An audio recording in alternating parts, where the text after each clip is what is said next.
আসসালামু আলাইকুম। আপনারা সবাই আশা করি সবাই ভালো আছেন। আজকে আমাদের রেসিপি হচ্ছে আলু পোস্ত। দেখতে পাচ্ছেন আমাদের রেসিপিটা কিভাবে বানাচ্ছি, আপনারা দেখুন কি কি উপকরণ দিচ্ছি। আলু পোস্ত বানাতে গেলে কি কি দিতে হয়।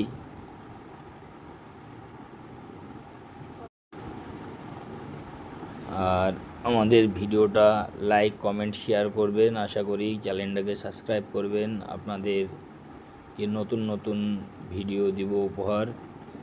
আপনাদের সহযোগিতা ও ভালোবাসা পেলে আমাকেও ভালো লাগবে, নতুন নতুন ভিডিও দিব আশা করি।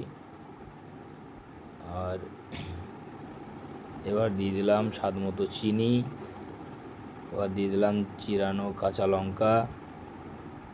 আমাদের রেসিপিটা রেডি হওয়ার মুহূর্তেই এবার দিয়ে দিলাম কাঁচা সরষের তেল। একবারে full and final ready. Like comment share করবেন আশা